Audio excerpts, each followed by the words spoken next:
America दुनिया की सबसे शक्तिशाली सैन्य ताकत, इसराइल जिसे मिडिल ईस्ट की सबसे एडवांस्ड सेना कहा जाता है, लेकिन फिर भी दोनों मिलकर ईरान को पूरी तरह घुटनों पर क्यों नहीं ला पा रहे? क्या ईरान सच में इतना ताकतवर है, या फिर ईरान के पास कोई ऐसा सीक्रेट है जो सैटेलाइट्स, फाइटर जेट्स और मिसाइलों से भी नहीं टूट रहा? जवाब जमीन के ऊपर नहीं, जमीन के नीचे छिपा हुआ है। और आज आप जानेंगे ईरान के उन अंडरग्राउंड टनल नेटवर्क्स के बारे में जिन्होंने अमेरिका और इसराइल के लिए इस युद्ध को उम्मीद से कहीं ज्यादा मुश्किल बना दिया है। नंबर सबसे पहले एक बात साफ कर लेते हैं। बहुत से लोग कहते हैं कि अमेरिका पहले भी ईरान को हरा चुका है। ये बात कुछ हद तक सही है, लेकिन पूरी तरह नहीं। 1979 की इस्लामिक क्रांति के बाद अमेरिका और ईरान के बीच कभी भी पूर्ण पैमाने का सीधा युद्ध नहीं हुआ, लेकिन अमेरिका ने कई बार ईरान को सैन्य, आर्थिक और रणनीतिक स्तर पर भारी नुकसान पहुंचाया। 1988 में ऑपरेशन प्रेइंग मैंटिस के दौरान अमेरिकी नौसेना ने ईरान की नौसैनिक शक्ति को बड़ा झटका दिया। इसके बाद वर्षों तक आर्थिक प्रतिबंध, साइबर हमले और गुप्त अभियानों के जरिए अमेरिका ने ईरान पर दबाव बनाए रखा।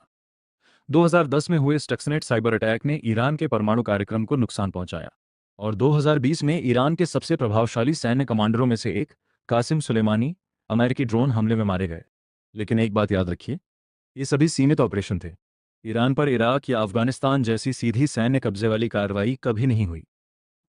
अब सवाल उठता है, अगर अमेरिका इतना शक्तिशाली है, तो फिर आज ईरान को काबू में करना इतना मुश्किल क्यों हो गया है?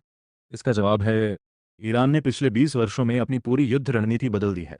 ईरान अच्छी तरह जानता था कि वह अमेरिका को विमानवाहक जहाज़ों, स्टेल्थ फाइटर जेट्स या अत्याधुनिक तकनीक की दौड़ में नहीं हरा सकता।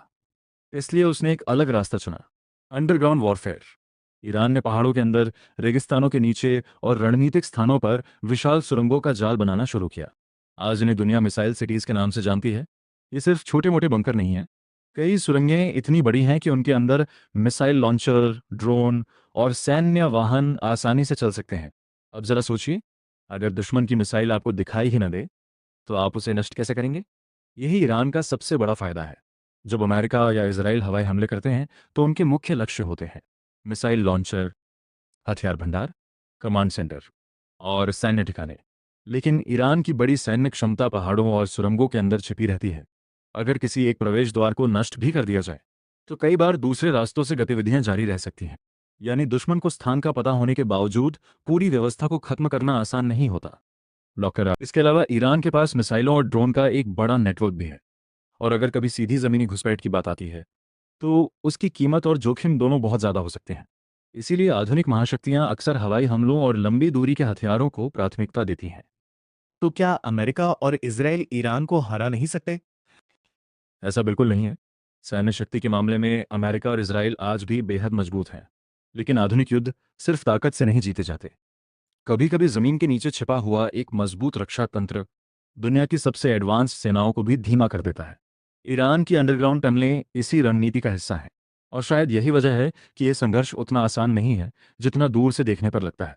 लेकिन कहानी यहीं खत्म नहीं होती, क्योंकि अब सवाल यह है कि अगर भविष्य में अमेरिका और इसराइल ईरान की इन अंडरग्राउंड टनलों को पूरी तरह खोजने और नष्ट करने में सफल हो जाते हैं, तो क्या युद्ध का पूरा समीकरण बदल जाएगा, या फिर ईरान पहले से ही कोई नई रणनीति तैयार कर चुका है? क्योंकि आधुनिक युद्धों में जीत सिर्फ हथियारों से नहीं, बल्कि रणनीति, धैर्य और तैयारी से तय होती है। और ईरान ने पिछले कई वर्षों में यही तैयारी की है। इसीलिए आज दुनिया के सबसे बड़े सैन्य विश्लेषक भी इस क्षेत्र पर लगातार नजर बनाए हुए हैं। अब सवाल आपसे है, क्या आपको लगता है कि भविष्य के युद्धों में अंडरग्राउंड टनल नेटवर्क और छिपे हुए सैन्य ठिकाने सबसे बड़ी ताकत बनेंगे, या फिर नई तकनीकें उन्हें बेकार कर देंगी? कमेंट करके अपनी राय जरूर बताइए। और ऐसी ही रोचक और तथ्यपूर्ण वीडियो के लिए चैनल को सब्सक्राइब करना मत भूलिए।